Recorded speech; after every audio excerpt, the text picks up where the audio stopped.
Imagine if the world was split in two, men on one side and women on the other. Could you imagine how awkward it would look like? Hello, my name is Sonia, and today I'll be talking about gender stereotypes. Why is this topic important to talk about? Where do these gender stereotypical signs still appear, and what can we do to make a difference? When we first learned about this topic, I'm pretty sure that everyone felt some kind of emotion in them, whether it is anger, awfulness, or even disgust. But because this has been a topic that has been said so many times, no one really cares about it anymore. But I want to let you know that this is an especially important topic to talk about. If you were someone who was born in a family where men are known to be more superior than women, or even women known to be more superior than men, I beg you to listen to my speech, because no one should ever grow up not knowing what gender equality is and living under gender stereotypes. Here's one example why. Living under gender stereotypes can be a bad influence on you or your child. They may grow up thinking and treating the people around them that's the opposite gender of themselves lowly, whether it is using abusive actions, inappropriate language, or even excluding them from activities. And this is not a right thing to do. A little history.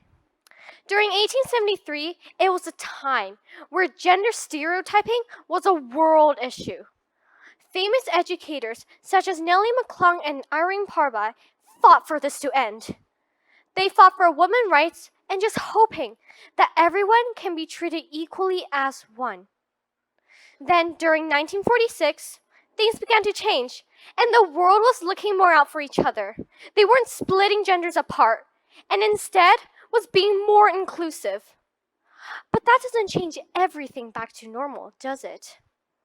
We can still see that in some places in the world, these gender stereotypical signs still appear. For instance, in many old traditions, men have a higher rank than women, and many old traditions are still reflected today.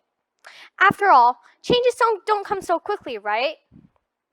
Now, this is something that I think young children should know about, because they can still see these gender stereotypical signs in many places.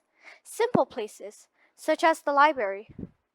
Usually young kids preferably would read fairy tales or made-up stories, and in these books, the male is usually seen as a hero and the lead, while the female is seen as the scaredy cat. Now here's the reason why I decided to bring this up, and why this can be a bad influence on your child. After reading a storybook, a boy may think to himself, "Oh, I'm gonna be the hero, and I'm gonna be the lead.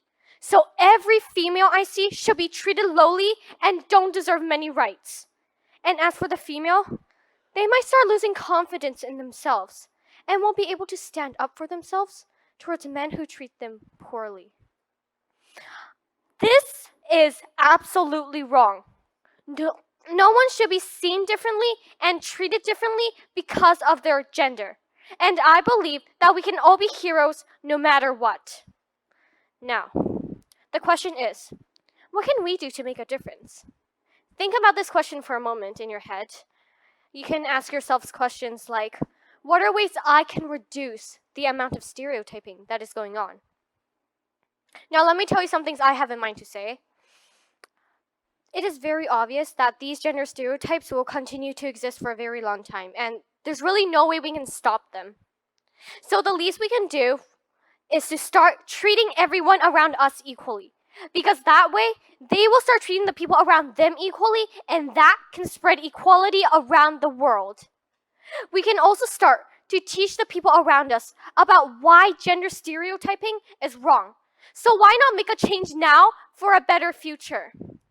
And now, I challenge you to think of ways you can change how these gender stereotypes are set and spread more equality around the world.